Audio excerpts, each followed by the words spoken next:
हम 4 युवतियां एक इमारत की तीसरी मंजिल पर एक विशाल 2 बेडरूम वाले अपार्टमेंट में रहती थीं। हम में से कोई भी पहले एक दूसरे से नहीं मिला था, लेकिन एक मेट्रो शहर में आवाज की ऑनलाइन खोज ने हमें एक साथ ला दिया। 1 महीना हो गया था, सब कुछ अच्छा था और हम अभी भी एक दूसरे और शहर को जान रहे थे।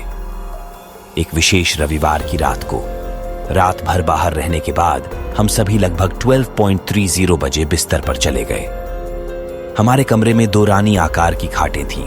दोनों खाटों के बीच में एक छोटी कॉफी टेबल और एक कुर्सी थी।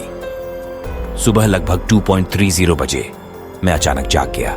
मैंने मुश्किल से अपनी आंखें खोली और देखा कि मेरी एक रूममेट कुर्सी पर बैठी है और उसके हाथ कॉफी टेबल पर है। मैं वास्तव में चिंतित नहीं था और मैंने उससे यूं ही पूछ लिया कि वह इतने बजे तक क्यों जगी हुई थी। उत्तर सुनने से पहले ही मैं झपकी लेकर सो गया। अगली सुबह सोमवार होने के कारण हर कोई काम पर भाग रहा था। मैं एक लंबे दिन के बाद रात करीब 9 बजे घर वापस लौटा। मेरा एक फ्लैटमेट टीवी देख रहा था और बाकी 2 अभी भी घर पर नहीं थे।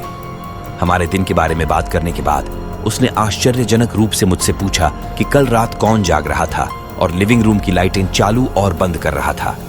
पिछली रात के अपने अनुभव को देखते हुए मैंने कहा कि यह ईशू ही होगा, क्योंकि मैंने उसे आधी रात में जागते हुए बैठे देखा था।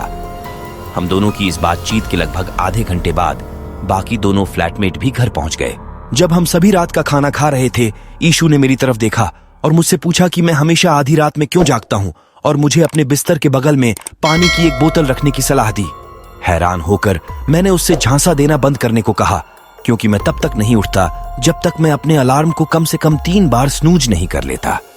मैंने उससे कहा, तुम वही हो जो कल रात जाग रही थी। आपने लिविंग रूम की रोशनी से छेड़छाड़ करके बाकी दोनों को भी परेशान कर दिया। इसके बाद मेरे जीवन की सबसे डरावनी बातचीत हुई। ईशू ने खुलासा किया कि उसने मुझे पिछली रात सहित कई बार आधी रात को कुर्सी पर बैठे देखा है। जब वह उठी और मुझे इस तरह देखा तो उसने पूछा कि मैं क्या कर रहा हूं और मैंने उसे बताया कि मैं पानी लेने के लिए उठा हूं। मेरा जवाब सुनकर वो सो गई। हमें यह भी पता चला कि अन्य 2 रूममेट भी लगभग उसी समय रोशनी से परेशान हो गए थे। उनमें से एक ने अंधेरे में वहां से गुजर रहे किसी व्यक्ति की उपस्थिति भी देख ली। लेकिन यह सबसे बुरी बात भी नहीं है। ईशू ने दावा किया कि उसने मुझे एक ही समय में एक ही स्थिति में कम से कम 2 बार देखा है।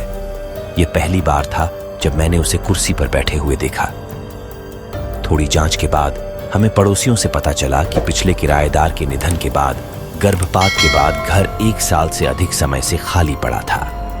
वह जानकारी हमारे लिए यह विश्वास करने के लिए पर्याप्त थी कि कोई 5वां फ्लैटमेट था।